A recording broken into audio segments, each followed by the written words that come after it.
जिन कल रखी मेरी बाणी, गुरु गुरु है बाणी, विच बाणी अमृत सारे,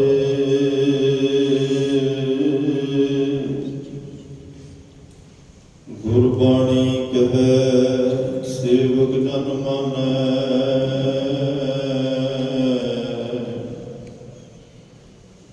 प्रथक गुरु निस्तारे, तो सुल्तान कहा हो मिया, तेरी कबन वडाई जो तू दे सो कह स्वामी, मैं मूर्ख कहन न जाई, बेशुमार अथाह अगणित अतुल, ज्यों बुलावे त्यों नानक दास बोले, अगम अगोचर सच साहिब मेरा, नानक बोले बुलाया तेरा, अगम अगोचर सच साहिब मेरा, नानक बोले बुलाया तेरा।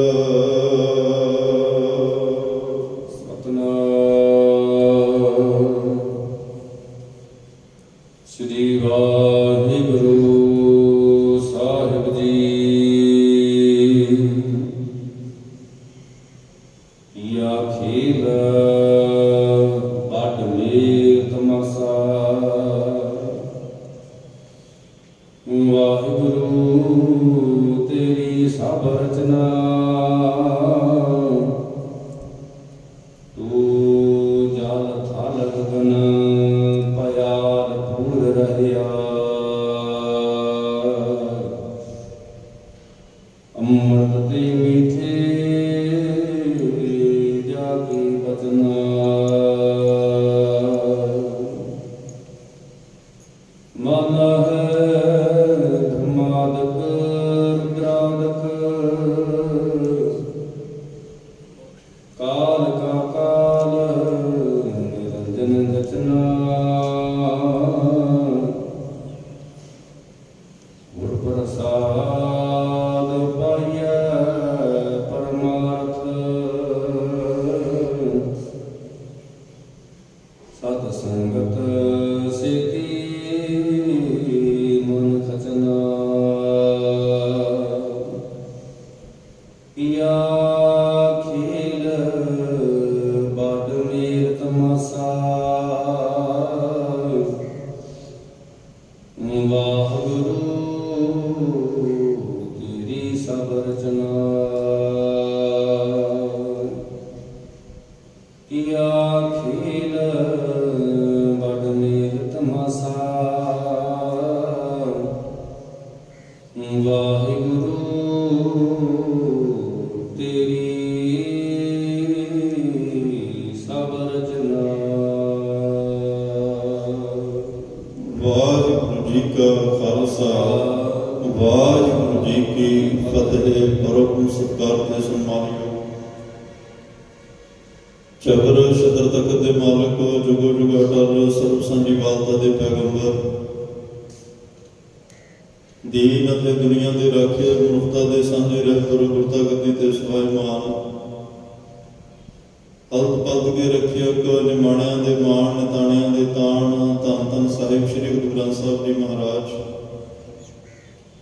साहिबां दी अपार किरपा बख्शिश रहमत दा सदका आप सरबत माई भाई गुरसिख संगतां गुरुद्वारा सिंह शहीदां विखे अमृत वेले दे दीवाना दी हाजरी भर रहे हो।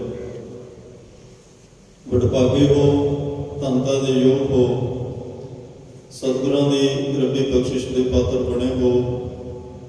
रब्बी गुरबाणी दे नितनेम पढ़न सुणन दा सुभाग समा प्राप्त होया है। आसा निकी वार दे कीर्तन आप जी ने श्रवण कीते हैं। उपरंत चल रही श्री गुरु ग्रंथ साहिब महाराज की लड़ीवार कथा गुर शब्द विचार नाल जुड़न का सुभाग समा भी आपां सारिआं नूं प्राप्त होया है।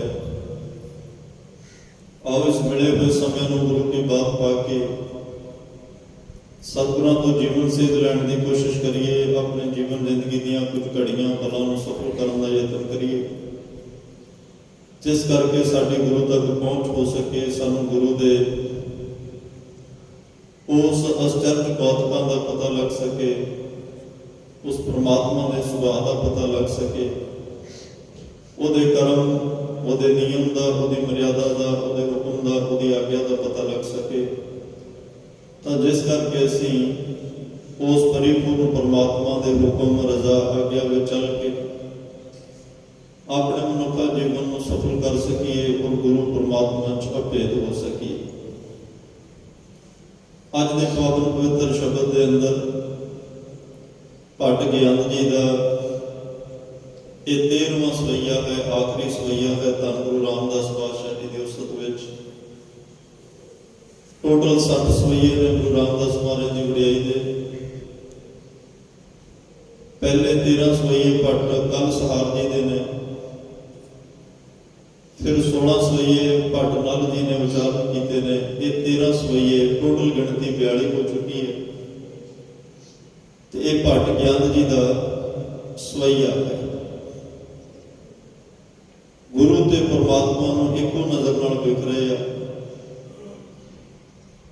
ਪਿਛਲੀਆਂ ਪੌੜੀਆਂ ਸ਼ਬਦਾਂ ਵਿੱਚ ਆਪ ਜੀਆਂ ਨੇ ਸਰਵਣ ਕੀਤਾ ਸੀ ਕਿ ਕਿਸ ਕਿਸ ਰੂਪ ਵਿੱਚ, ਕਿਸ ਕਿਸ ਅਵਤਾਰ ਦੇ ਦਰਸ਼ਨ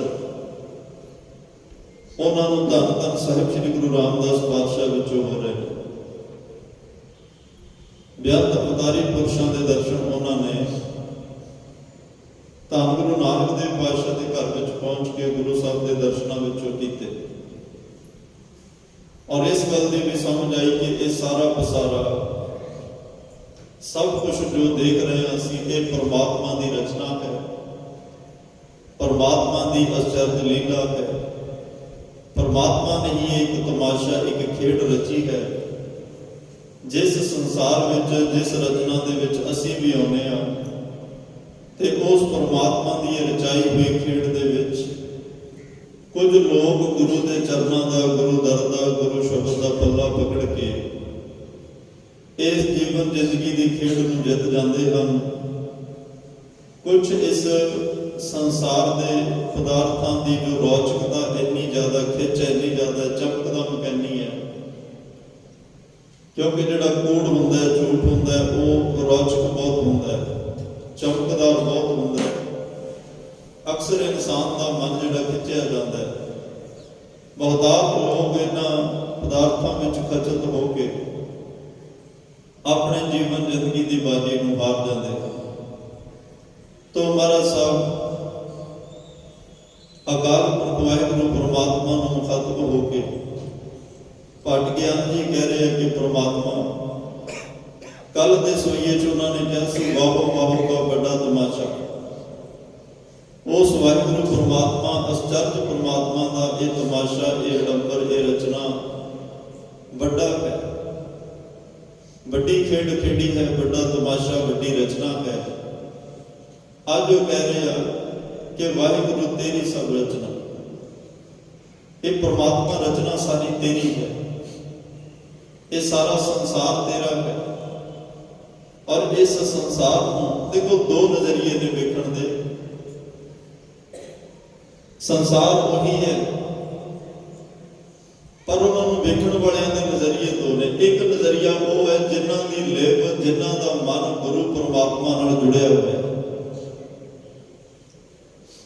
ਉਹ ਇਸ ਸੰਸਾਰ ਨੂੰ ਦੇਖ ਰਹੇ ਆ ਕਿ ਕੂੜ ਰਾਜਾ, ਕੂੜ ਪਰਜਾ, ਕੂੜ ਸਭ ਸੰਸਾਰ। ਇੱਕ ਪਰਮਾਤਮਾ ਦੇ ਨਾਲੋਂ ਜਿਨ੍ਹਾਂ ਦੀ ਲਿਵ ਟੁੱਟੀ ਹੋਈ ਹੈ, ਉਹ ਸੰਸਾਰ ਨੂੰ ਵੇਖ ਕੇ ਕਹਿ ਰਹੇ ਨੇ ਸਭ ਕੁਝ ਸੱਚ ਹੈ। ਉਹਨਾਂ ਨੂੰ ਸੰਸਾਰ ਸੱਚ ਆ ਰਿਹਾ, ਸੰਸਾਰ ਸੱਚ ਦਿਸ ਰਿਹਾ, ਤੇ ਜਿਹੜੇ ਜੁੜੇ ਹੋਏ ਨੇ ਉਹਨਾਂ ਨੂੰ ਨਿਰੰਕਾਰ ਸੱਚ ਦਿਸ ਰਿਹਾ। ਬਸ ਫਰਕ ਇੰਨਾ ਕਿ ਜਿਵੇਂ ਬਾਬਾ ਬੁੱਲੇ ਸ਼ਾਹ ਨੇ ਆਪਣੇ ਮੁਰਸ਼ਿਦ ਨੂੰ ਪੁੱਛਿਆ ਸੀ ਰੱਬ ਕਿਵੇਂ ਪਾਈਦਾ, ਪਰਮਾਤਮਾ ਕਿਵੇਂ ਮਿਲਦਾ, ਉਹ ਗੰਢਿਆਂ ਦੀ ਪਨੀਰੀ ਲਾ ਰਹੇ ਸਨ। ਉਹਨਾਂ ਨੇ ਇੱਕ ਪਾਸੇ ਪੱਟ ਕੇ ਪਨੀਰੀ ਜਦੋਂ ਦੂਸਰੇ ਪਾਸੇ ਲਾਈ, ਕਦੇ ਬੁੱਲਿਆ ਰੱਬ ਦਾ ਕੀ ਪਾਉਣਾ, ਇਧਰੋਂ ਪੱਟਿਆ ਤੇ ਇਧਰ ਲਾਉਣਾ। ਇੰਨਾ ਹੀ ਕੰਮ। ਸੰਸਾਰ ਨਾਲੋਂ ਤੋੜ ਕੇ ਮਨ ਜਿਹੜਾ ਉਹ ਪਰਮਾਤਮਾ ਨਾਲ ਜੋੜਨਾ। ਸਰੀਰ ਦਾ ਸਾਡਾ ਫਿਰ ਵੀ ਸੰਸਾਰ 'ਚ ਹੀ ਰਹਿਣਾ।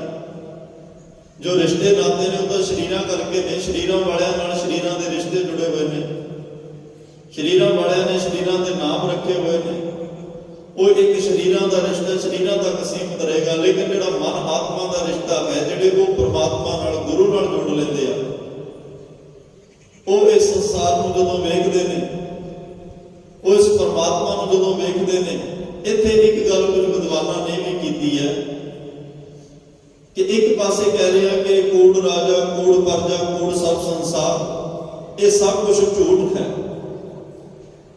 ਪਰਮਾਤਮਾ ਸੱਚ ਹੈ। ਤੇ ਨਾਲ ਮਹਾਰਾਜ ਇਹ ਵੀ ਕਹਿ ਰਿਹਾ, ਆਪ ਸਤ ਕੀਆ ਸਭ ਸਤ, ਤਿਸ ਪ੍ਰਭ ਦੇ ਸਗਲੀ ਉਤਪਤ, ਇਹ ਜਗ ਸੱਚੇ ਕੀ ਹੈ ਕੋਠੜੀ ਸੱਚੇ ਕਾ ਵਿਚਵਾਸ।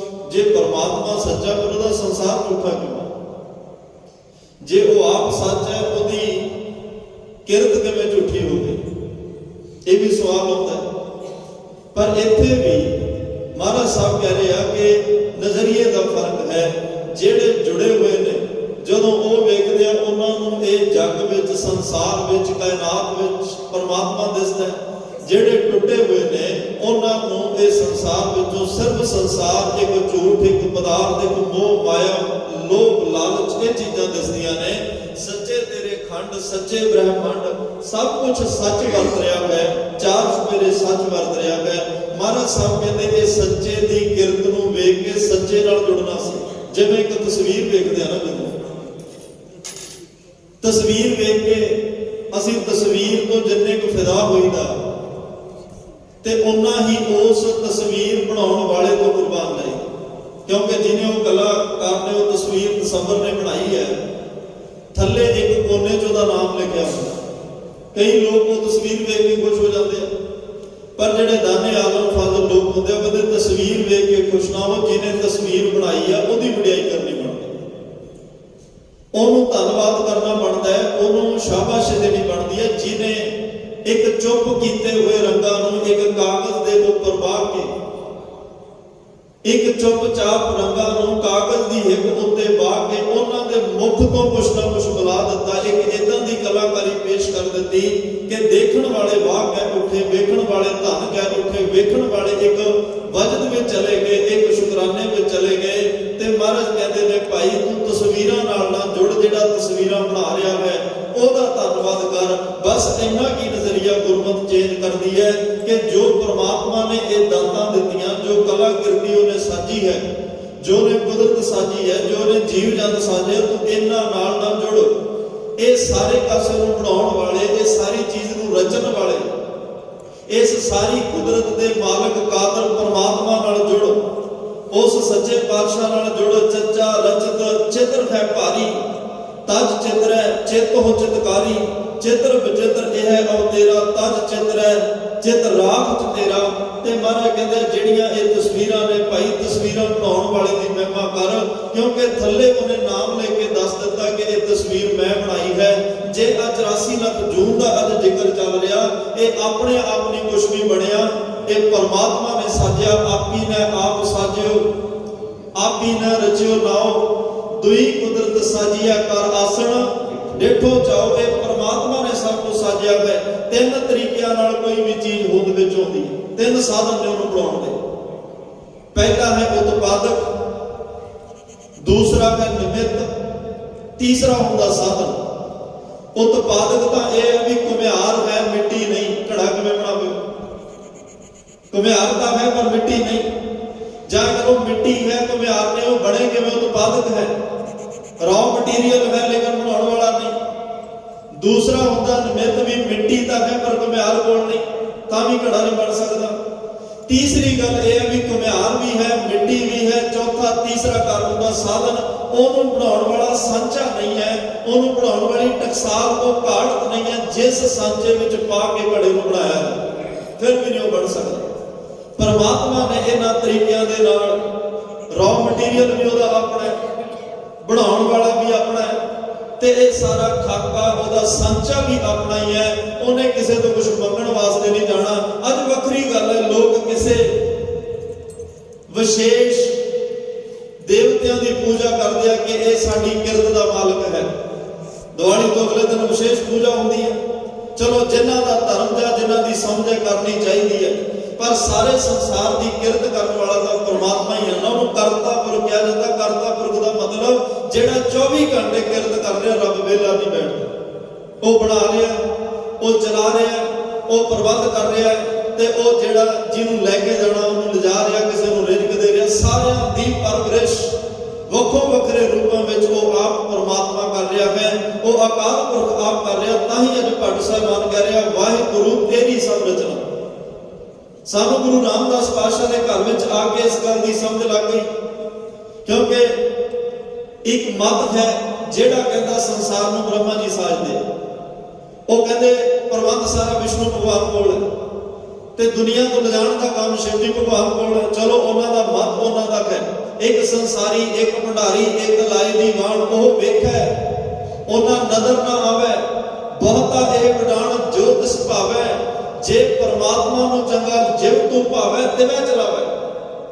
ठीक है, जो कुछ एक परमात्मा ने विधि विधान बनाया, ये अवतारी पुरुष भी तो उसे नहीं भेजिया ना। करण कारण प्रभ एक है, दूसरा नहीं कोई। सारे ना मालक का वो आप है, पर जिव तिस भावै तिवै चलावै। जिव होवे प्रमाण जिवें ओनू पाउंदा है, ये सिस्टम उवें चलदा है। कोई अपनी मर्जी नाल, कोई दखल अंदाजी नाल नहीं इहनूं बदल सकदा। जे दखल अंदाजी इहदे विच चल सकदी हुंदी, जे इहदे विच दखल अंदाजी चल सकदी हुंदी परमात्मा दी रज़ा विच, तां धੰन गुरु अर्जन साहब नूं तत्तियां तवियां ते कौन बिठा सकदा सी? वो बदल सकदे सन। धੰन गुरु तेग बहादुर साहब नूं शहादत दा जाम पीण दी नहीं सी लोड़ पैणी जे सारा कुछ बदल सकदा हुंदा। पर उन्हां परमात्मा दी आग्या विच चलना सिखाया, उस परमात्मा दी रज़ा विच चलना सिखाया, उस परमात्मा दे हुक्म नूं मन के उस हुक्म विच चलना सिखाया कि भाई जेड़ा परमात्मा जिन रच रचिया पुरख विधाते, जिस पुरख विधाते ने ये शरीर बनाया, एक घाड़त कड़ी ये रचना रची है, एक अद्भुत कलाकृति उस परमात्मा ने की ते विच आप बैठ गया है। असीं उहदे हुक्म विच आए हां ते उहदा हुक्म आया, सानूं जाना भी पिया। उहदे हुक्म अदूली नहीं, असीं तां एक उस सियाणे किराएदार की तरह तैयारी करके बैठे हां। जदों मालक कहे घर खाली कर, मैं उस वेले खाली कर देना है, मैं अपनी मर्जी कोई नहीं करनी। तो महाराज साहब कहते हैं एक परमात्मा की रचना है संसार, ये संसार उस अकाल पुरख का बनाया हुआ। बस असी की करना, जिहदी लिव जुड़ चुकी है उन्होंने संसार विचों निरंकार नजर आ जाता है। जिहदी लिव जुड़ चुकी है वो तस्वीर नाल नहीं, तस्वीर बनाउण वाले नाल जुड़ जाता है। उन्होंने तस्वीर विचों परमात्मा नजर आउंदा। मैनूं एक गल याद आई, हजरत मुहम्मद साहब की कोई तस्वीर नहीं है। उन्होंने धर्म पत्नी एक दिन कुछ लोग इकट्ठे होकर आए, कहने लगे जी असीं मुहम्मद साहब की तस्वीर एक चित्र बनाना चाहते हैं, जे तुसीं गाइड करो क्योंकि तुसीं सब तो वध नेड़े रहे हो, तुसीं चेहन चक्कर नैन नक्श सानूं बेहतर दस सकते हो, तो असीं तस्वीर उन्नी सोहनी बना देंगे। तो उन्होंने बड़े तलखी नाल, बड़े गुस्से के नाल कहा सी कि तुहानूं तुसीं असल में सचमुच हजरत मुहम्मद साहब नूं जानदे नहीं। हजरत मुहम्मद साहब तस्वीरां विच कैद नहीं हो सकदा, वो किसी फोटो च कैद नहीं हो सकदा। तुसीं जे उहदे दर्शन करने आ, उहदे बोलां विचों दर्शन करो, उन्हां दे उपदेशां विचों दर्शन करो। तुसीं फोटोआं नूं हजरत मुहम्मद साहब ना समझो। हजरत मुहम्मद साहब का एक परमात्मा का सिद्धांत है, एक फलसफा है, एक खुदा की सोच है, एक खुदा की विचारधारा है। तुसीं उहदी विचारधारा में हजरत मुहम्मद साहब के दर्शन करो। ते उन्हां दी बेटी फातिमा बड़ी तकड़ी हो कविता की माहर है, कविता रचन दे विच लोग उहदी कविता सुन के दीवाने हो जाते।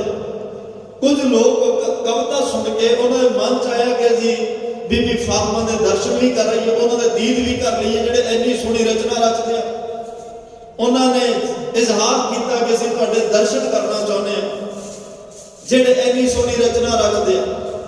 ते हजरत उस बीबी फातिमा ने कहा सी, कहण लगी तुसीं भुलेखे विच हो, तुसीं आ मिट्टी के भांडे चों फातिमा नूं वेखना चाहुंदे हो, तुसीं इह मिट्टी के शरीर विचों इस फातिमा नूं वेखना चाहुंदे हो। जे तुहानूं मेरे बोलां विचों मेरे दर्शन नहीं हुए, जे मेरे शब्दां विचों तुहानूं मेरी झलक नहीं मिली, फिर मेरे शरीर विचों भी तुसीं नहीं वेख सकदे। मेरे इह शब्दां विच ही मैं छुपी हुई हां। भावना नाल जदों इह शब्दां नूं कोई पढ़दा है ते जदों कोई एकाग्रचित हो के पढ़दा, इहदे विचों मेरी झलक भी दिस पैंदी आ। ਤੁਸੀਂ ਇਹ ਮਿੱਟੀ ਦੇ ਭਾਂਡਿਆਂ ਵਿੱਚੋਂ ਮੈਨੂੰ ਲੱਭਣ ਦਾ ਯਤਨ ਨਾ ਕਰੋ। ਕਹਿਣ ਤੋਂ ਭਾਵ ਇਹ ਰਚਨਾ ਉਸ ਪਰਮਾਤਮਾ ਦੀ ਹੈ। ਅਸੀਂ ਇਸ ਰਚਨਾ ਨੂੰ ਵੇਖ ਕੇ ਗੁਲਤਾਨ ਲੁਭਾਏਮਾਨ ਹੋ ਜਾਂਦੇ ਹਾਂ। ਸਾਡੀਆਂ ਅੱਖਾਂ ਬੇਈਮਾਨ ਹੋ ਜਾਂਦੀਆਂ ਨੇ, ਸਾਡਾ ਮਨ ਬੇਈਮਾਨ ਹੋ ਜਾਂਦਾ ਹੈ ਇਸ ਕੁਦਰਤ ਨੂੰ ਵੇਖ ਕੇ। ਲੇਕਿਨ ਗੁਰਮਤਿ ਤਾਂ ਇੰਨਾ ਹੀ ਕਹਿ ਰਹੀ ਆ ਕਿ ਇਸ ਕੁਦਰਤ ਨੂੰ ਵੇਖਣਾ ਗੁਨਾਹ ਨਹੀਂ, ਇਸ ਕੁਦਰਤ ਨੂੰ ਵੇਖਣਾ ਕੋਈ ਜ਼ੁਰਮ ਨਹੀਂ ਹੈ, ਕੋਈ ਅਪਰਾਧ ਨਹੀਂ ਹੈ। ਮਹਾਰਾਜ ਕਹਿੰਦੇ ਮੈਂ ਤਾਂ ਇੰਨਾ ਕੀ ਕਹਿਣਾ, ਬਲਿਹਾਰੀ ਕੁਦਰਤ ਵਸਿਆ ਤੇਰਾ ਅੰਗ ਨਾ ਜਾਈ ਲਖਿਆ। ਬਸ ਇਸ ਕੁਦਰਤ ਨੂੰ ਵੇਖ ਕੇ ਜਦੋਂ ਬਲਿਹਾਰ ਜਾਣਾ, ਉਸ ਪਰਮਾਤਮਾ ਨੂੰ ਯਾਦ ਕਰ ਲਿਆ ਕਰ ਜਿਹਨੇ ਕੁਦਰਤ ਬਣਾਈ ਹੈ, ਉਹ ਬਣਾ ਕੇ ਵਿੱਚ ਆਪ ਵਸਿਆ ਹੋਇਆ। ਬਸ ਗੁਰਮਤਿ ਦਾ ਇੰਨਾ ਕੀ ਨਜ਼ਰੀਆ ਹੈ। ਜਦੋਂ ਇਹ ਨਜ਼ਰੀਆ ਬਣ ਗਿਆ ਕਿ ਸਾਰਿਆਂ ਵਿੱਚ ਪਰਮਾਤਮਾ ਹੈ, ਇਹ ਰਚਨਾ ਸਾਰੀ ਪਰਮਾਤਮਾ ਦੀ ਹੈ। ਅੱਜ ਅਸੀਂ ਕਿਸੇ ਦਾ ਸਰੀਰ ਕੋਈ ਅਪਾਹਜ ਹੋਵੇ, ਬਿੰਗਾ ਟੇਢਾ ਹੋਵੇ, ਰੰਗ ਰੂਪ ਨਾ ਚੰਗਾ, ਅਸੀਂ ਬੜੇ ਮਜ਼ਾਕ ਕਰਦੇ ਹਾਂ, ਜਦ ਕਿ ਉਹ ਆਪਣੀ ਮਰਜ਼ੀ ਨਾਲ ਨਹੀਂ ਬਣਿਆ।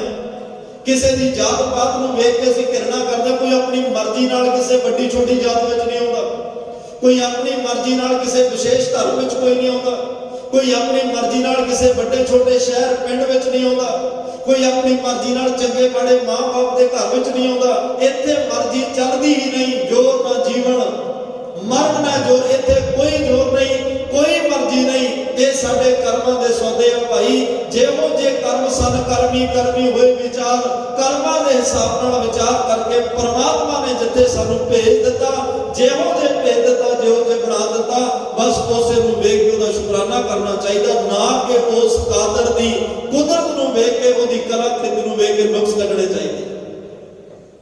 ਸਾਨੂੰ ਉਹਦਾ ਧੰਨਵਾਦ ਕਰਨਾ ਚਾਹੀਦਾ, ਸਾਨੂੰ ਉਹਦਾ ਸ਼ੁਕਰਾਨਾ ਕਰਨਾ ਚਾਹੀਦਾ, ਕਿਉਂਕਿ ਵਾਹਿਗੁਰੂ ਤੇਰੀ ਸਭ ਰਚਨਾ।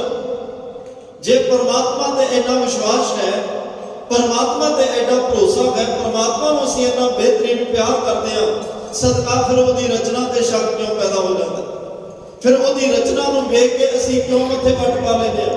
ਫਿਰ ਉਹਦੀ ਰਚਨਾ ਨੂੰ ਵੇਖ ਕੇ ਮਨ ਵਿੱਚ ਸ਼ੰਕੇ ਕਿਉਂ ਆ ਜਾਂਦੇ ਆ?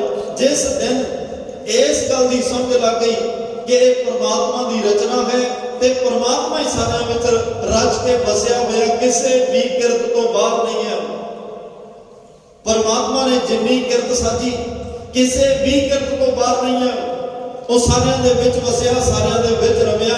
ਬਸ ਅਸੀਂ ਗੁਰੂ ਕੋਲ ਆ ਕੇ ਆਪਣੀ ਦ੍ਰਿਸ਼ਟੀ ਚੇਂਜ ਕਰਨੀ ਆ, ਗੁਰੂ ਕੋਲ ਆ ਕੇ ਅਸੀਂ ਉਹ ਦਿਵ ਦ੍ਰਿਸ਼ਟੀ ਹਾਸਲ ਕਰਨੀ ਹੈ। ਗੁਰੂ ਕੋਲ ਆ ਕੇ ਅਸੀਂ ਉਹ ਤੀਸਰਾ ਨੇਤਰ ਜਿਹਨੂੰ ਕਹਿੰਦੇ ਆ, ਜਿਹਨੂੰ ਤੁਰਿਆ ਪਦ ਕਹਿੰਦੇ ਆ, ਜਿਹਨੂੰ ਪਰਮ ਪਦ ਕਹਿੰਦੇ ਆ, ਜਿਹਨੂੰ ਬ੍ਰਹਮ ਗਿਆਨ ਕਹਿੰਦੇ ਆ, ਇਹ ਚੀਜ਼ਾਂ ਇਹ ਦੇਵੀ ਗੁਣਾਂ ਦੀ ਦਾਤ ਹਾਸਲ ਕਰਨੀ ਹੈ, ਇਹ ਦਿਵ ਦ੍ਰਿਸ਼ਟੀਆਂ ਦੀ ਦਾਤ ਹਾਸਲ ਕਰਨੀ ਹੈ, ਤਾਂ ਕਿ ਸਾਨੂੰ ਸਾਰਿਆਂ ਵਿੱਚ ਗੁਰੂ ਦੇ ਦਰਸ਼ਨ ਹੋਣ, ਸਾਰਿਆਂ ਵਿੱਚ ਪਰਮਾਤਮਾ ਨਜ਼ਰ ਆਵੇ, ਸਾਨੂੰ ਸਾਰਿਆਂ ਵਿੱਚ ਉਸ ਅਕਾਲ ਪੁਰਖ ਦੀ ਹੋਂਦ ਦਾ ਅਹਿਸਾਸ ਹੋਵੇ ਕਿ ਇਸ ਪਰਮਾਤਮਾ ਦੀ ਇਹ ਸਾਜੀ ਹੋਈ ਸ੍ਰਿਸ਼ਟੀ ਤੇ ਉਹ ਸਾਰਿਆਂ ਵਿੱਚ ਆਪ ਵਸਿਆ ਹੋਇਆ ਹੈ, ਸਾਰਿਆਂ ਦੇ ਵਿੱਚ ਆਪ ਰਮਿਆ ਹੋਇਆ ਹੈ। ਜਦੋਂ ਦ੍ਰਿਸ਼ਟੀ ਚੇਂਜ ਹੋ ਜਾਏ, ਜਦੋਂ ਇਹ ਦ੍ਰਿਸ਼ਟੀ ਬਦਲ ਜਾਏ, ਫਿਰ ਇਹ ਜਗ ਸੰਸਾਰ ਜਿਹੜਾ ਹੈ ਪਰਮਾਤਮਾ ਦੀ ਕਲਾ ਨਜ਼ਰ ਆਏਗਾ ਤੇ ਸਾਨੂੰ ਜੇ ਉਹ ਆਪ ਸੱਤ ਕੀਆ ਸਭ ਸੱਤ, ਫਿਰ ਇਹ ਵੀ ਸੱਤ ਨਜ਼ਰ ਆਏਗਾ। ਇਹ ਜਗ ਸੱਚੇ ਕੀ ਹੈ ਕੋਠੜੀ ਸੱਚੇ ਦਾ ਵਿਸ਼ਵਾਸ, ਕਿਉਂਕਿ ਜਿੰਨੀ ਦੇਰ ਤੱਕ ਕੂੜ ਨਾਲ ਜੁੜਾਂਗੇ ਉਨੀ ਦੇਰ ਤੱਕ ਕੂੜ ਨਜ਼ਰ ਆਏਗਾ। ਪਰਮਾਤਮਾ ਨਾਲ ਲਿਵ ਟੁੱਟੀ ਹੋਈ ਨਾਲ ਤੱਕਾਂਗੇ ਤਾਂ ਇਹ ਸਭ ਕੁਝ ਝੂਠ ਨਜ਼ਰ ਆਏਗਾ, ਤੇ ਜਦੋਂ ਪਰਮਾਤਮਾ ਨਾਲ ਲਿਵ ਜੁੜੀ ਹੋਈ ਨਾਲ ਤੱਕਾਂਗੇ ਫਿਰ ਇਹਦੇ ਵਿੱਚ ਸਦੀਵ ਰਹਿਣ ਵਾਲਾ ਸੱਚ ਨਜ਼ਰ ਆਏਗਾ।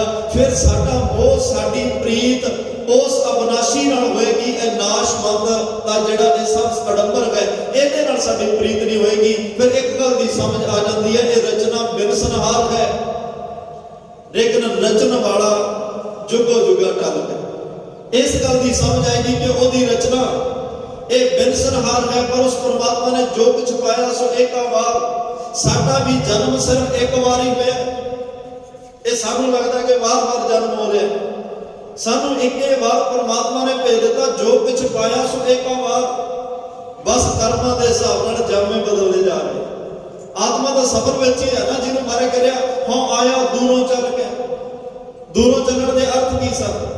ਕੋਈ ਆ ਦੁਨਿਆਵੀ ਸਫ਼ਰ ਨਹੀਂ ਹੈ, ਕੋਈ ਦਿੱਲੀੋਂ ਆਇਆ, ਕੋਈ ਬੰਬੇੋਂ ਆਇਆ, ਕੋਈ ਕਿਤੋਂ ਆਇਆ। ਇਹ ਸਫ਼ਰ ਦੀ ਗੱਲ ਨਹੀਂ, ਇਹ ਆਤਮਾ ਦਾ ਹੀ ਸਫ਼ਰ ਹੈ ਕਿ ਮੇਰੀ ਆਤਮਾ ਪਤਾ ਨਹੀਂ ਕਦੋਂ ਕਦੀ ਇਹ ਸਫ਼ਰ ਵਿੱਚ ਚੱਲੀ ਹੋਈ ਆ। ਤਾਂ ਹੀ ਤਾਂ ਮਾਰੇ ਕਹਿੰਦੇ ਆ ਮਨੁੱਖਾ ਜੀਵਨ ਇੱਕ ਉਹ ਅਵਸਰ ਪ੍ਰਾਪਤ ਹੋਇਆ। ਇਹ ਮਨੁੱਖਾ ਜੀਵਨ ਇੱਕ ਉਹ ਤੈਨੂੰ ਸੁਭਾਗ ਸਮਾਂ ਪ੍ਰਾਪਤ ਹੋਇਆ ਹੈ, ਜਿਹਦੇ ਵਿੱਚ ਇਹ ਤੇਰਾ ਸਫ਼ਰ ਮੁੱਕ ਸਕਦਾ ਹੈ, ਜਿਹਦੇ ਵਿੱਚ ਇਹ ਤੇਰਾ ਸਫ਼ਰ ਤੈਨੂੰ ਮੰਜ਼ਿਲ ਤੇ ਪਹੁੰਚਾ ਸਕਦਾ ਹੈ, ਜਿਹਦੇ ਵਿੱਚ ਇਹ ਤੇਰਾ ਸਫ਼ਰ ਸਾਰਥਕ ਤੇ ਸਫਲ ਹੋ ਸਕਦਾ ਹੈ। ਹੁਣ ਯਤਨ ਕਰ ਲੈ, ਹੁਣ ਯਤਨ ਕਰ ਲੈ, ਇਹ ਤੇਰਾ ਸਫ਼ਰ ਖਤਮ ਹੋ ਸਕਦਾ। ਜੇ ਹੁਣ ਵੀ ਯਤਨ ਨਾ ਕੀਤਾ ਫਿਰ ਜਮ ਮਰੇ ਫਿਰ ਜੰਮੇ ਬਹੁਤ ਸਜਾਏ, ਪਿਆ ਦੇਸ਼ ਲੰਮੇ, ਫਿਰ ਉਹ ਆਵਾਗੁਣ ਦਾ ਚੱਕਰ ਤੇਰੇ ਲਈ ਜਾਰੀ ਰਹੇਗਾ, ਜਿਹਦੇ ਵਿੱਚੋਂ ਤੂੰ ਨਿਕਲ ਗਿਆ, ਜਿਹਦੇ ਵਿੱਚੋਂ ਤੂੰ ਚੱਲਦਾ ਆ ਰਿਹਾ, ਦੁਬਾਰਾ ਫਿਰ ਉਸ ਖਾਈ ਵਿੱਚ ਡਿੱਗ ਪਏਗਾ। ਇਸ ਲਈ ਆ ਸਮਾਂ ਹੈ ਭਾਈ, ਗੁਰੂ ਪਾਤਸ਼ਾਹ ਨੇ ਤਾਂ ਹੀ ਵਾਰ-ਵਾਰ ਕਿਹਾ ਭਈ ਪ੍ਰਾਪਤ ਮਾਨਕ ਦੇ ਹੁਰੀਆ। ਦੇਖੋ ਜਿਹੜੇ ਬਚਨ ਸਾਨੂੰ ਵਾਰ-ਵਾਰ ਉਸ ਪਰਮਾਤਮਾ ਨਾਲ ਜੁੜਨ ਦੀ ਤੇ ਜੀਵਨ ਨੂੰ ਸਫਲ ਕਰਨ ਦੀ ਤਾਕੀਦ ਕਰ ਰਿਹਾ, ਉਪਦੇਸ਼ ਦੇ ਰਿਹਾ, ਉਹ ਬਚਨ ਸਾਡੇ ਨਿਤਨੇਮ ਵਿੱਚ ਟਿਕਾ ਦਿੱਤੇ ਕਿ ਤੈਨੂੰ ਹਰ ਰੋਜ਼ ਜਦੋਂ ਰਹਿਰਾਸ ਸਾਹਿਬ ਦਾ ਪਾਠ ਕਰੇ, ਜਦੋਂ ਸ਼ਾਮ ਨੂੰ ਗੁਰੂ ਦੀ ਬੁੱਕਲ 'ਚ ਬੈਠ ਕੇ ਦੁਨਿਆਵੀ ਕੰਮਾਂ ਕਰਾਂ ਤੋਂ ਵਿਹਲਾ ਹੋ ਕੇ, ਸ਼ਾਮ ਨੂੰ ਗੁਰੂ ਨਾਲ ਸੁਰਤ ਬਿਰਤ ਜੋੜ ਕੇ ਜਦੋਂ ਬੈਠੇਗਾ, ਇਕਾਗਰ ਚਿੱਤ ਹੋ ਕੇ ਬਚਨਾਂ ਨੂੰ ਪੜ੍ਹੀ, ਕਿਤੇ ਨਾ ਕਿਤੇ ਤਾਂ ਮਨ ਤੇ ਇਹ ਬਚਨ ਅਸਰ ਕਰਨਗੇ ਨਾ ਕਿ ਭਈ ਪ੍ਰਾਪਤ ਮਾਨਕ ਦੇ ਹੁਰੀਆ, ਗੋਬਿੰਦ ਮਿਲਣ ਕੀ ਇਹ ਤੇਰੀ ਬਲੀਆ। ਕਿਤੇ ਤਾਂ ਮਨ ਅਹਿਸਾਸ ਕਰੇਗਾ ਹੀ ਭਾਈ ਮਨਾ, ਹਰ ਰੋਜ਼ ਤੈਨੂੰ ਗੁਰੂ ਕਹਿ ਰਿਹਾ ਆ ਸਮਾਂ ਪਰਮਾਤਮਾ ਨੂੰ ਮਿਲਣ ਦਾ, ਆ ਸਮਾਂ ਗੁਰੂ ਨੂੰ ਮਿਲਣ ਦਾ, ਆ ਸਮਾਂ ਪਰਮਾਤਮਾ 'ਚ ਅਭੇਦ ਹੋਣ ਦਾ। ਤੂੰ ਜਿੱਥੇ ਆਪਣੇ ਸੰਸਾਰ ਦੇ ਕੰਮਾਂ ਲਈ ਸੁਚੇਤ ਹੈ, ਜ਼ਿੰਮੇਵਾਰ ਹੈ, ਬੜੀ ਫਰਾਖਦਿਲੀ ਨਾਲ, ਬੜੀ ਜ਼ਿੰਮੇਵਾਰੀ ਨਾਲ ਸਾਰੇ ਕੰਮ ਕਰਦਾ ਹੈ, ਉੱਥੇ ਆਪਣੀ ਧਰਮ ਪ੍ਰਤੀ ਜ਼ਿੰਮੇਵਾਰੀ ਸਮਝ ਕੇ ਆਪਣੇ ਅੰਤਰ ਆਤਮੇ ਦਾ ਭਲਾ ਕਰਨ ਦੀ ਵੀ ਸੋਚ, ਇਹ ਪਰਮਾਤਮਾ ਨਾਲ ਜੁੜਨ ਦਾ ਸੁਭਾਗ ਸਮਾਂ ਪ੍ਰਾਪਤ ਹੋਇਆ। ਜੇ ਇਸ ਪੌੜੀ ਤੋਂ ਹੁਣ ਪੈਰ ਤਿਲਕ ਗਿਆ, ਇਸ ਪੌੜੀ ਤੇ ਜੋ ਨਰ ਚੁੱਕਾ, ਇਹ ਮਨੁੱਖਾ ਜੀਵਨ ਦੀ ਪੌੜੀ ਹੈ ਭਾਈ। ਪੌੜੀ ਦੇ ਉੱਪਰ ਚੜ੍ਹਨ ਲੱਗਿਆ ਨਾ ਦੋ ਤਿੰਨ ਚੀਜ਼ਾਂ ਦਾ ਪਤਾ ਲੱਗਦਾ ਹੈ। ਪਹਿਲੀ ਗੱਲ ਤਾਂ ਇਨਸਾਨ ਜਦੋਂ ਪੌੜੀ ਤੇ ਚੜ੍ਹਦਾ ਸਾਵਧਾਨ ਹੋ ਕੇ ਚੜ੍ਹਦਾ। ਦੂਸਰਾ, ਜਿਵੇਂ ਜਿਵੇਂ ਪੌੜੀ ਚੜ੍ਹਦਾ ਉਵੇਂ ਉਹਨੂੰ ਘਰ ਦੀ ਚਾਰ ਦੀਵਾਰੀ ਤੋਂ ਵੀ ਬਾਹਰ ਨਜ਼ਰ ਆਉਣ ਲੱਗ ਪੈਂਦਾ। ਤੀਸਰਾ, ਫਿਰ ਉਹ ਧਿਆਨ ਨਾਲ ਪੌੜੀਆਂ ਚੜ੍ਹਦਾ ਉੱਪਰ ਇੱਕ ਜਿਸ ਮੰਜ਼ਿਲ ਤੇ ਪਹੁੰਚਣਾ, ਉੱਥੇ ਪਹੁੰਚ ਜਾਂਦਾ ਹੈ ਤੇ ਉਸ ਮੰਜ਼ਿਲ ਤੇ ਪਹੁੰਚ ਕੇ ਲੱਗਦਾ ਕਿ ਮੈਂ ਐਵੇਂ ਹੀ ਹੁਣ ਤੱਕ ਰੱਬ ਨੂੰ ਲਾਮੇ ਦੇਈ ਗਿਆ ਕਿ ਮੇਰੇ ਘਰ ਇੰਨਾ ਦੁੱਖ ਹੈ, ਮੇਰੇ ਘਰ ਝਗੜਾ ਹੈ, ਕਲੇਸ਼ ਹੈ, ਤੇ ਅੱਜ ਪਤਾ ਲੱਗਿਆ ਵੀ ਮੈਂ ਉੱਪਰ ਚੜ ਕੇ ਵੇਖਿਆ ਤਾਂ ਇਹ ਅੱਗ ਤਾਂ ਘਰ ਲੱਗੀ ਹੋਈ ਹੈ। ਤਾਂ ਹੀ ਮਾਰੇ ਕਹਿੰਦੇ ਪੌੜੀਆਂ ਪੜਨ ਵਾਸਤੇ ਨਹੀਂ, ਪੌੜੀਆਂ ਚੜਨ ਲਈ ਹੁੰਦੀਆਂ ਨੇ। ਤੇ ਚੌਥੀ ਗੱਲ ਬੜੀ ਬੜਮੁੱਲੀ ਹੈ, ਜੇ ਇਸ ਪੌੜੀ ਤੋਂ ਪੈਰ ਤਿਲਕ ਗਿਆ ਨਾ, ਫਿਰ ਪਹਿਲੇ ਡੰਡੇ ਤੋਂ ਗੱਲ ਸ਼ੁਰੂ ਹੋਣੀ ਹੈ।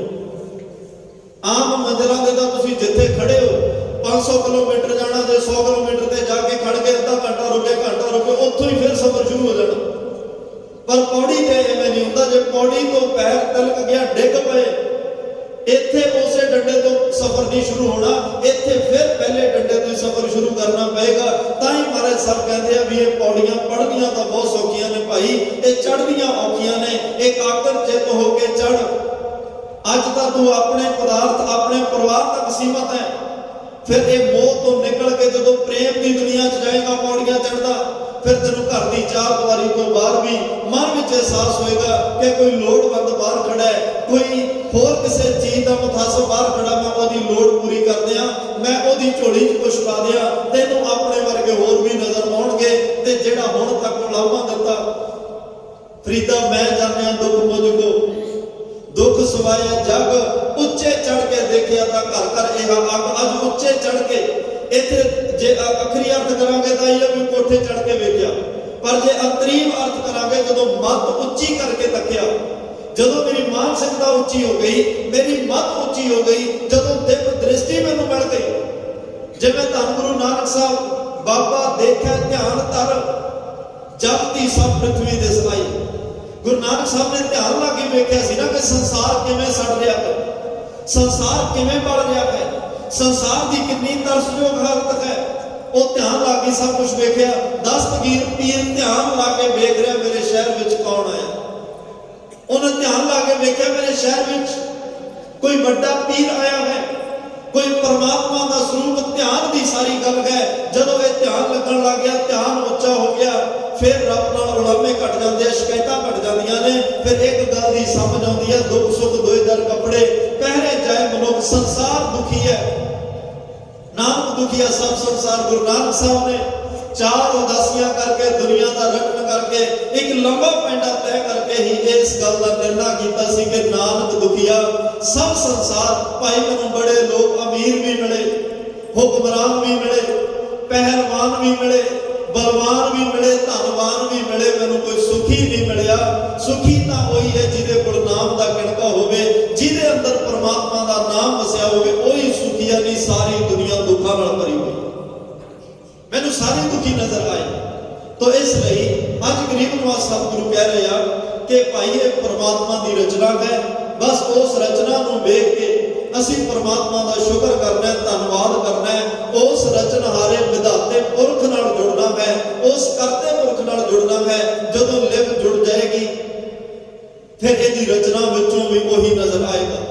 कोई किन्ने जानवर ने मनुख नाल जुड़े बहुत सोहने ने, परमात्मा ने क्या खूबसूरती भरी है उन्होंने, किन्ने सोहने रंग ने उन्होंने।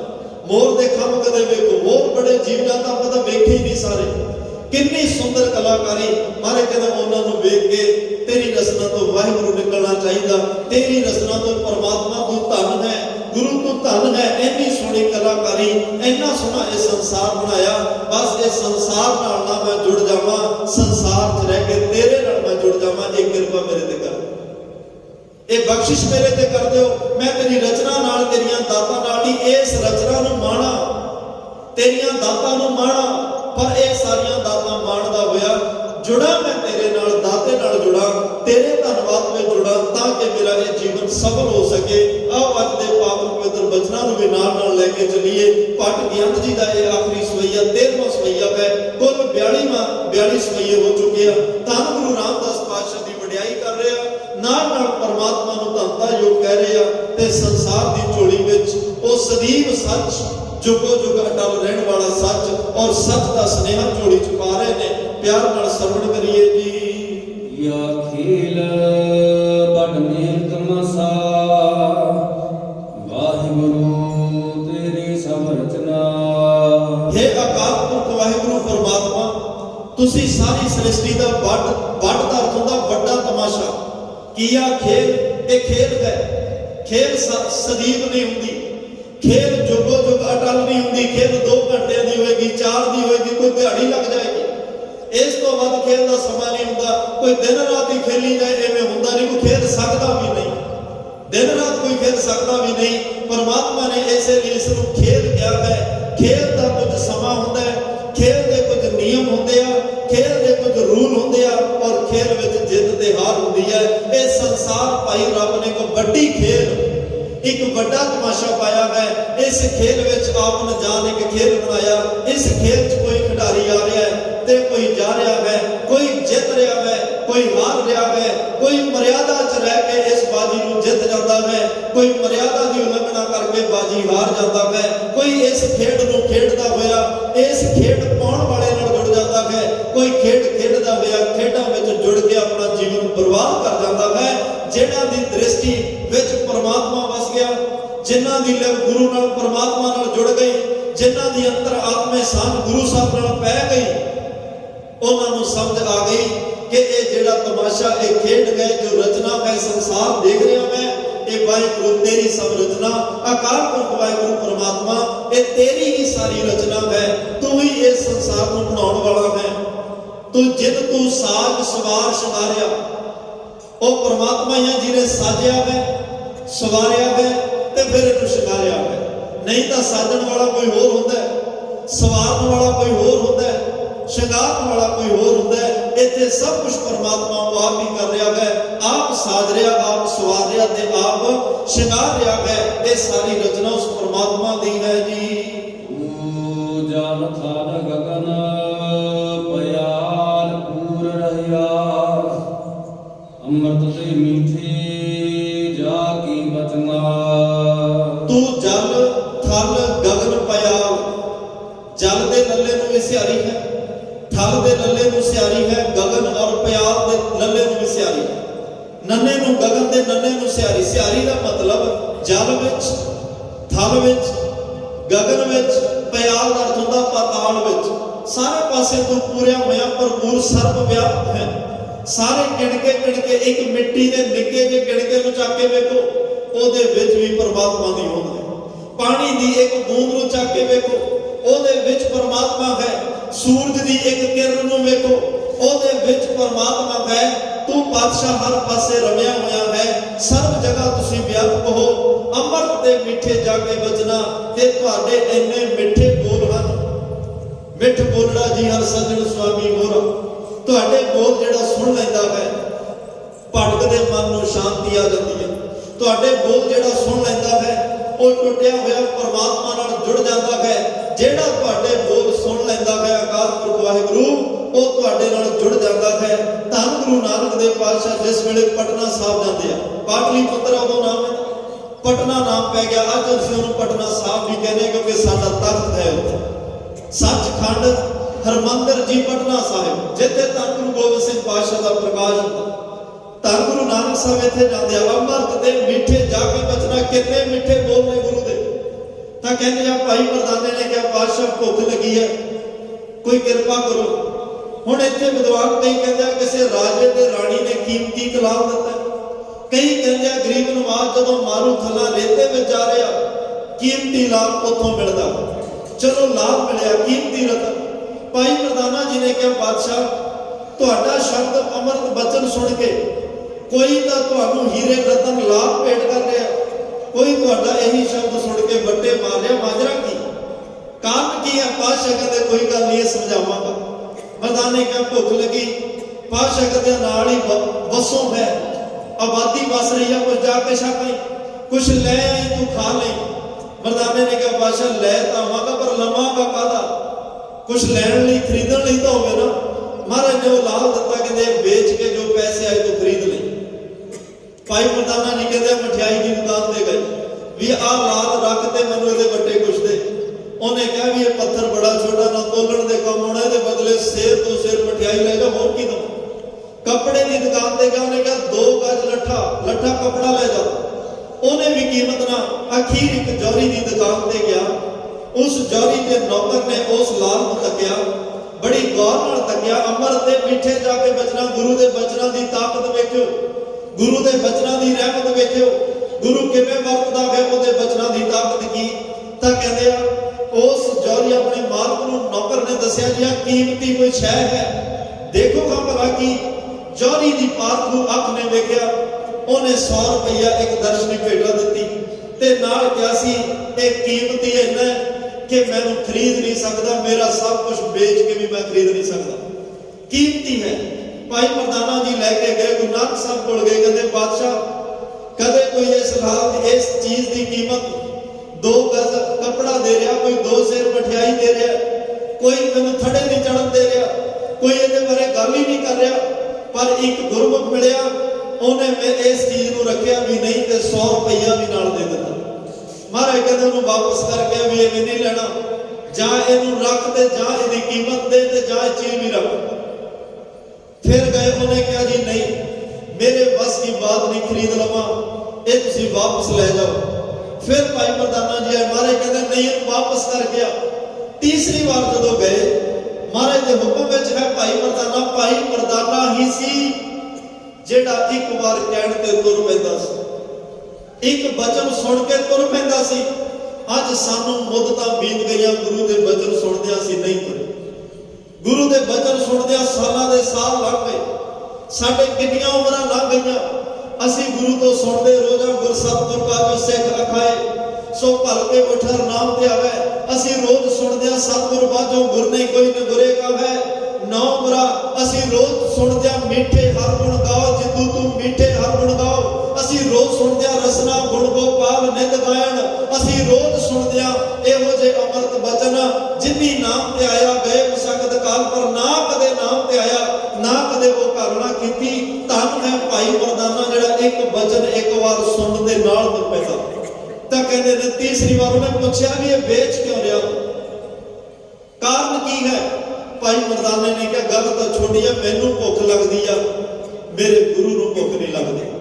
ਉਹ ਸੌਂਦਾ ਵੀ ਨਹੀਂ, ਤਿੱਥੇ ਉਂਗਣਾ ਭੁੱਖ ਹੈ। ਹਰ ਅੰਮ੍ਰਿਤ ਨਾਮ ਮੈਨੂੰ ਵਾਰ-ਵਾਰ ਭੁੱਖ ਪਾਉਂਦੀ ਹੈ, ਇਹਨੂੰ ਵੇਚ ਕੇ ਮੈਂ ਕੁਝ ਛਕਣਾ, ਮੈਂ ਪ੍ਰਸ਼ਾਦਾ ਛਕਣਾ ਚਾਹੁੰਦਾ। ਉਹਨੇ ਕਿਹਾ ਫਿਰ ਕਿੱਡੀ ਕੀ ਗੱਲ ਹੈ, ਇਹ ਪ੍ਰਸ਼ਾਦਾ ਮੇਰੇ ਘਰ ਛਕੋ। ਤੇ ਉਹਨੇ ਕਿਹਾ ਤੂੰ ਮੇਰੇ ਨਾਲ ਚੱਲ, ਮੇਰੇ ਗੁਰੂ ਮੇਰੇ ਪੀਰ ਦੇ ਦਰਸ਼ਨ ਕਰ। ਉਹ ਮੈਨੂੰ ਕਹਿ ਰਿਹਾ ਵੀ 100 ਰੁਪਈਆ ਨਹੀਂ ਰੱਖਣਾ, ਜਾਂ ਉਹ ਕੀਮਤ ਦਵੇ ਤੇ ਜਾਂ ਇਹ ਚੀਜ਼ ਨੂੰ ਰੱਖੇ, ਇਵੇਂ ਨਹੀਂ। ਅੱਜ ਉਹਨੇ ਆਪਣੇ ਘਰ ਵਿੱਚ ਪ੍ਰਸ਼ਾਦੇ ਲਈ ਕਹਿ ਦਿੱਤਾ ਨੌਕਰ ਨੂੰ ਕਿ ਇਹਨਾਂ ਲਈ ਚੰਗਾ ਪ੍ਰਸ਼ਾਦ ਪਾਣੀ ਤਿਆਰ ਕਰੋ, ਮੈਂ ਮਿਲ ਕੇ ਉਹਨਾਂ ਨਾਲ। ਉਹ ਨੌਕਰ ਵੀ ਤੁਰਿਆ ਪਿਆ। ਧੰਨ ਗੁਰੂ ਨਾਨਕ ਸਾਹਿਬ ਦੇ ਅੱਜ ਦਰਸ਼ਨ ਕੀਤੇ, ਮਨ ਗਦਗਦ ਹੋਇਆ, ਤਨ ਮਨ ਹੋਏ ਨਿਹਾਲ। ਜਾਂ ਗੁਰਦੇਖਾਂ ਸਾਹਮਣੇ ਇਸ ਜੌਹਰੀ ਨੇ ਵੀ ਮੱਥਾ ਟੇਕਿਆ ਤੇ ਅਧਰਕਾ ਜਿਹੜਾ ਨੌਕਰ ਹੈ, ਗੁਰੂ ਨਾਲ ਜੁੜਿਆ, ਪ੍ਰਮਾਤਮਾ ਦੀ ਬਖਸ਼ਿਸ਼ ਉਹ ਪੂਰਾ ਚੁੱਕ ਗਿਆ, ਨਿਮਰਤਾ ਵਿੱਚ ਸਤਿਕਾਰ ਵਿੱਚ ਝੁਕਿਆ। ਮਹਾਰਾਜ ਸਾਹਿਬ ਨੇ ਪੁੱਛਿਆ, ਭਾਈ ਨਾਮ ਕੀ ਤੇਰਾ? ਕਹਿੰਦਾ ਜੀ ਸਾਲਸਰਾਏ ਜੌਹਰੀ ਹੈ। ਮਹਾਰਾਜ ਕਹਿੰਦੇ ਆ ਤੈਨੂੰ ਇੱਕ ਚੀਜ਼ ਭੇਜੀ, ਖਰੀਦੀ ਕਿਉਂ ਨਾ? ਕਹਿੰਦਾ ਜੀ ਮੈਂ ਜੌਹਰੀ ਹਾਂ, ਪਾਠੂ ਹਾਂ, ਇਹਦੀ ਕੀਮਤ ਇੰਨੀ ਮੈਂ ਖਰੀਦ ਨਹੀਂ ਸੀ ਸਕਦਾ, ਮੈਨੂੰ ਪਤਾ ਕਿ ਇਹ ਕੀਮਤੀ ਹੈ, ਮੈਂ ਖਰੀਦ ਨਹੀਂ ਸਕਦਾ। ਮਹਾਰਾਜ ਕਹਿੰਦੇ ਇਸ ਪਰਖ ਦਾ ਕਿਵੇਂ ਪਤਾ ਲੱਗਿਆ? ਕਹਿੰਦਾ ਜੀ ਸਾਰੀ ਉਮਰ ਹੋ ਗਈ ਇਹ ਹੀਰੇ ਪਰਖ ਲਿਆ, ਇਹ ਮੈਂ ਲਾਲ ਹੀ ਪਰਖ ਲਿਆ, ਇਸ ਹੀਰਿਆਂ ਨੂੰ ਪਰਖਦੇ ਉਮਰ ਲੰਘ ਗਈ। ਗੁਰੂ ਨਾਨਕ ਸਾਹਿਬ ਦੇ ਮਿੱਠੇ ਬਚਨ ਸਨ, ਕਹਿਣ ਲੱਗੇ ਜੌਹਰੀਆ ਸਾਰੀ ਉਮਰ ਹੀਰੇ ਪਰਖਿਆ, ਕਾ ਹੀਰਿਆਂ ਵਰਗਾ ਮਨੁੱਖਾ ਜੀਵਨ ਵੀ ਕਦੇ ਪਰਖਿਆ। ਅੱਜ ਇਹ ਬਚਨ ਸਨ, ਸਾਰੀ ਜ਼ਿੰਦਗੀ ਕਾਚੀ ਪਰਖਦਾ ਰਿਹਾ ਕਿ ਜਿਸ ਪਰਮਾਤਮਾ ਨੇ ਹੀਰੇ ਵਰਗਾ ਕੀਮਤੀ ਮਨੁੱਖਾ ਜਨਮ ਦਿੱਤਾ, ਇਹਨੂੰ ਵੀ ਪਰਖਿਆ। ਉਹਨੇ ਕਿਹਾ ਪਾਤਸ਼ਾਹ ਆ ਗੱਲ ਅੱਜ ਤੱਕ ਕਿਸੇ ਨੇ ਕਹੀ ਨਹੀਂ। ਚਲੋ ਮਾਂ-ਬਾਪ ਮੇਰੇ ਮਾਪਿਆਂ ਨੇ, ਮੇਰੇ ਪਿਤਾ ਨੇ ਹੀਰੇ ਪਰਖਣੇ ਸਿਖਾਏ, ਤੁਸੀਂ ਕਿਰਪਾ ਕਰੋ ਮਨੁੱਖਾ ਜੀਵਨ ਪਰਖਣਾ ਸਿਖਾ ਦਿਓ। ਮਹਾਰਾਜ ਨੂੰ ਘਰ ਵਿੱਚ ਲੈ ਕੇ ਗਏ, ਦਰਸ਼ਨ ਕੀਤੇ, ਇੱਕ ਤਖਤ ਤੇ ਬਿਠਾਇਆ, ਪ੍ਰਸ਼ਾਦ ਪਾਣੀ ਛਕਾਇਆ। ਅੱਜ ਐਸੇ ਅੰਮ੍ਰਿਤ ਮਿੱਠੇ ਬਚਨਾਂ ਦੀ ਝੜੀ ਗੁਰੂ ਨਾਨਕ ਸਾਹਿਬ ਦੇ ਮੁਖਾਰ ਬਿੰਦ ਤੋਂ ਲੱਗੀ, ਕੀਰਤਨ ਹੋਇਆ, ਗੁਰਬਾਣੀ ਦੇ ਪ੍ਰਵਾਹ ਚੱਲੇ, ਉਹ ਸੱਚੇ ਸ਼ਬਦ ਦੇ ਪ੍ਰਵਾਹ ਚੱਲੇ। ਅੱਜ ਇਹ ਜੌਹਰੀ ਜੁੜ ਗਿਆ, ਇਹਦੀ ਘਰਵਾਲੀ ਜੁੜ ਗਈ, ਅੱਜ ਉਹ ਅਧਰਕਾ ਜੁੜ ਗਿਆ। ਮਹਾਰਾਜ ਦੇ ਚਰਨਾਂ 'ਚ ਹੱਥ ਜੋੜੀ ਖੜਾ, ਕਹਿੰਦਾ ਪਾਤਸ਼ਾਹ ਹੋਰ ਕੋਈ ਹੁਕਮ? ਮਹਾਰਾਜ ਕਹਿੰਦੇ ਮੇਰਾ ਹੁਕਮ ਮੰਨਦਾ ਤਾਂ ਆਪਣੇ ਨੌਕਰ ਅਧਰਕੇ ਨੂੰ ਮੱਥਾ ਟੇਕ। ਗੁਰੂ ਦਾ ਹੁਕਮ ਆਪਣੇ ਨੌਕਰ ਨੂੰ ਮੱਥਾ ਟੇਕਿਆ। ਮਹਾਰਾਜ ਨੇ ਕਿਹਾ ਹੁਣ ਤੱਕ ਇਹ ਕੰਮ ਕੀ ਕਰਦਾ? ਕਹਿੰਦਾ ਜੀ ਮੇਰਾ ਬਿਸਤਰਾ ਝਾੜਦਾ, ਮੇਰੇ ਲਈ ਪ੍ਰਸ਼ਾਦਾ ਤਿਆਰ ਕਰਦਾ, ਮੇਰੇ ਭਾਂਡੇ ਸਾਫ਼ ਕਰਦਾ, ਮੇਰੇ ਕੱਪੜੇ ਸਾਫ਼ ਕਰਦਾ। ਮਹਾਰਾਜ ਕਹਿੰਦੇ ਹੁਣ ਇਹ ਸਾਰੇ ਕੰਮ ਤੂੰ ਇਹਦੇ ਲਈ ਕਰਨੇ ਆ, ਕਿਉਂਕਿ ਇਹ ਕਿੰਨਾ ਗੁਰੂ ਪਰਮਾਤਮਾ ਨਾਲ ਜੁੜਿਆ ਤੈਨੂੰ ਪਤਾ ਨਹੀਂ। ਉਹ ਸਾਲਸਰਾਏ ਜੌਹਰੀ ਆਪਣੇ ਨੌਕਰ ਦੀ ਸੇਵਾ ਵਿੱਚ ਲੱਗ ਗਿਆ। ਮਹਾਰਾਜ ਤੁਰਨ ਲੱਗਿਆ, ਫਿਰ ਮੰਜੀ, ਇੱਕ ਮੰਜੀ ਬਖਸ਼ੀ, ਇੱਕ ਤਖਤ ਸਿੱਖੀ ਪ੍ਰਚਾਰ ਦਾ। ਕਹਿੰਦੇ ਜੌਹਰੀਆ ਜਿੱਥੇ ਸੰਸਾਰ ਵਿੱਚ ਤੂੰ ਆਪਣੇ ਹੀਰਿਆਂ ਦੀ ਪਰਖ ਦਾ ਨਾਮ ਨਾ ਖਟਿਆ, ਉੱਥੇ ਹੁਣ ਨਾਲ ਨਾਲ ਪਰਮਾਤਮਾ ਦੇ ਹੀਰੇ ਰੂਪੀ ਨਾਮ ਦਾ ਵਣਜ ਵੀ ਕਰ। ਇਹ ਆਪ ਵੀ ਜਪ, ਹੋਰਾਂ ਨੂੰ ਵੀ ਜਪਾ, ਇਹ ਦਾਤ ਨੂੰ ਆਪ ਵੀ ਮਾਣ, ਹੋਰਾਂ ਨੂੰ ਵੀ ਵੰਡ। ਇਹ ਤੇਰੇ ਤੋਂ ਬਾਅਦ ਇਹ ਗੱਦੀ ਐਵੇਂ ਚੱਲਦੀ ਰਵੇ, ਫਿਰ ਤੇਰੇ ਤੋਂ ਬਾਅਦ ਇਹ ਅਧਰਕੇ ਨੂੰ ਦੇ ਦੇਈ। ਕੁਝ ਵਿਦਵਾਨ ਕਹਿੰਦੇ ਆ ਸਾਲਸਰਾਏ ਤੋਂ ਬਾਅਦ ਉਹਦੀ ਪੀੜ੍ਹੀ ਨਹੀਂ ਚੱਲੀ। ਭਾਈ ਅਧਰਕਾ ਉਸ ਤਖਤ ਤੇ ਬੈਠਾ, ਉਹਨੇ ਗੁਰਮਤਿ ਦਾ ਪ੍ਰਚਾਰ ਕੀਤਾ, ਸਿੱਖੀ ਦਾ ਪ੍ਰਚਾਰ। ਮਹਾਰਾਜ ਤੁਰਨ ਲੱਗੇ, ਜੌਹਰੀ ਨੇ ਕਿਹਾ ਪਾਤਸ਼ਾਹ ਕੁਝ ਮਹੀਨੇ ਹੋਰ ਰਹੋ, ਮੈਂ ਸੇਵਾ ਕਰਕੇ ਰੱਜਿਆ ਨਹੀਂ, ਦਰਸ਼ਨ ਕਰਕੇ ਰੱਜਿਆ ਨਹੀਂ। ਗੁਰੂ ਨਾਨਕ ਸਾਹਿਬ ਨੇ ਤੁਰ ਲੱਗਿਆ ਕਿਹਾ ਸੀ ਜੌਹਰੀਆ ਅੱਜ ਜਾਣਾ, ਤੇਰੇ ਵਰਗੇ ਹੋਰ ਬਹੁਤ ਉਡੀਕ ਰਹੇ, ਬੜਿਆਂ ਨੂੰ ਮਿਲਣਾ ਮੈਂ। ਜਿਵੇਂ ਮਾਂ ਸੁਲੱਖਣੀ ਨੂੰ ਕਿਹਾ ਸੀ, ਸੁਲੱਖਣੀਏ ਲੱਖਾਂ ਠੱਗ ਚੋਰ ਡਾਕੂ ਮੈਨੂੰ ਅੱਡੀਆਂ ਚੁੱਕ ਚੁੱਕ ਸੁਲੱਖਣੀਏ ਉਡੀਕ ਰਹੇ ਨੇ, ਤੇਰੇ 2 ਪੁੱਤ ਤੇ ਮੇਰੇ ਲੱਖਾਂ ਪੁੱਤ ਅੱਜ ਅੱਡੀਆਂ ਚੁੱਕ ਚੁੱਕ ਮੈਨੂੰ ਉਡੀਕ ਰਹੇ ਨੇ, ਤੂੰ ਆ 2 ਨੂੰ ਸੰਭਾਲ, ਮੈਂ ਲੱਖਾਂ ਨੂੰ ਸੰਭਾਲਦਾ। ਮਹਾਰਾਜ ਕਹਿੰਦੇ ਅੱਜ ਬੜੇ ਉਡੀਕ ਰਿਹਾ ਜੌਹਰੀਆ। ਅੱਜ ਕਹਿੰਦਾ ਪਾਤਸ਼ਾਹ ਕਦੋਂ ਆਓਗੇ? ਗੁਰੂ ਨਾਨਕ ਸਾਹਿਬ ਨੇ ਜਿਹੜਾ ਬਚਨ ਕੀਤਾ ਸੁਣਨ ਵਾਲਾ ਹੈ।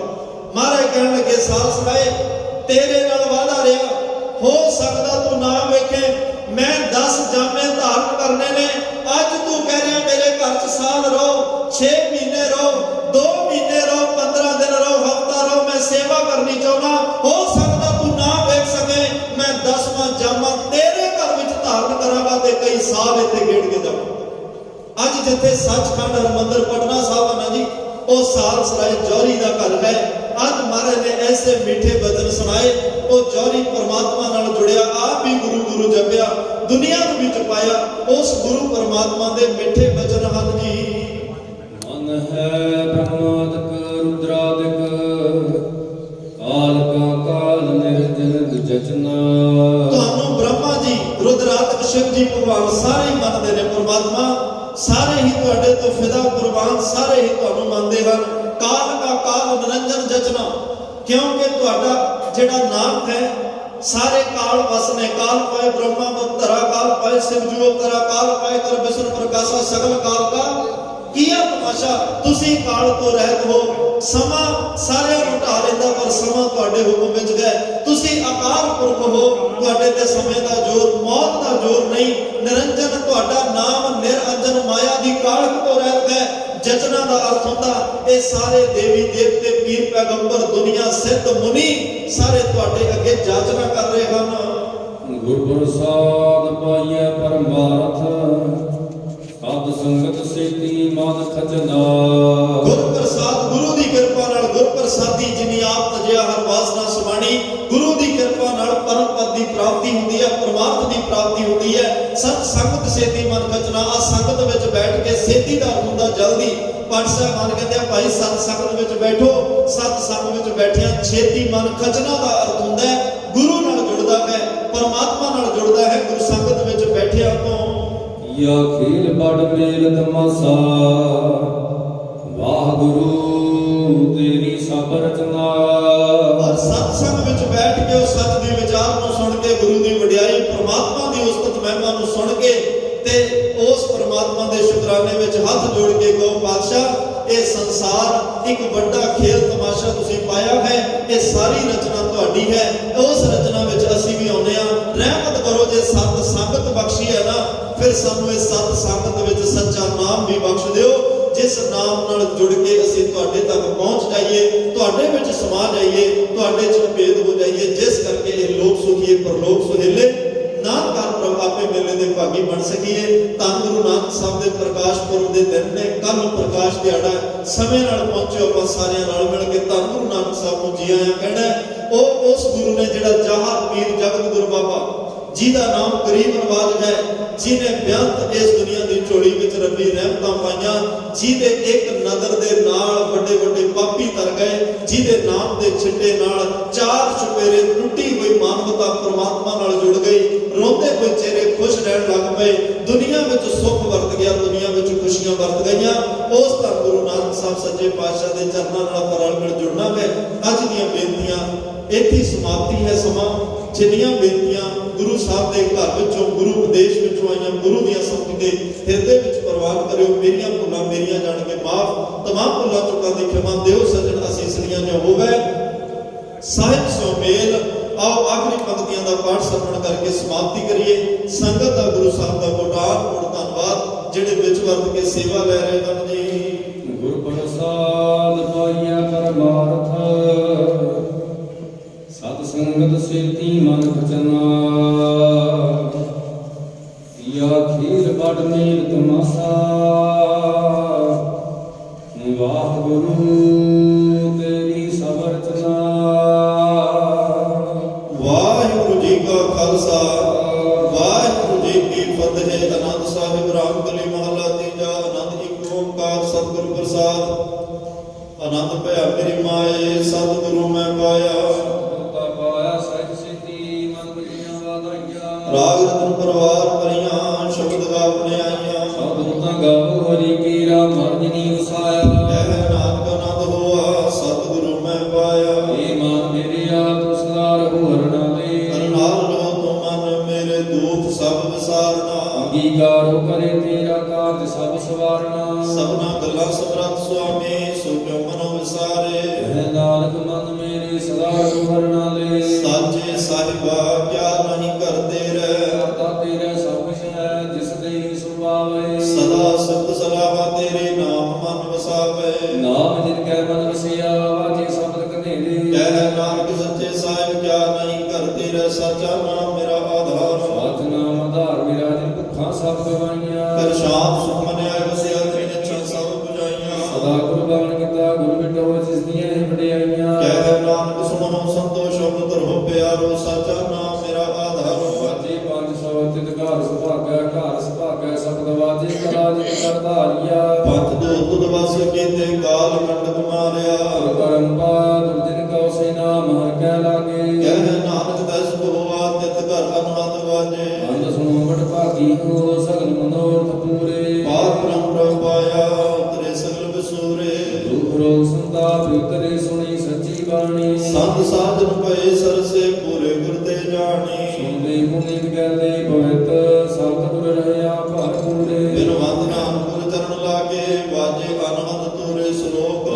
ਪਾਣੀ ਪਿਤਾ ਮਾਤਾ ਧਰਤ ਮਾਤ ਦਿਵਸ ਰਾਤ ਦੁਇ ਦਾਈ ਦਇਆ ਖਿਲੇ ਸਗਲ ਜਗਤ ਯਾ ਵਾਜੈ ਧਰਮ ਦੂਰ ਕਰਮੀ ਆਪੋ ਆਪਣੀ ਕੇ ਨੇੜੇ ਕੇ ਦੂਰ ਜਿਨ ਨਾਮ ਧਿਆਇਆ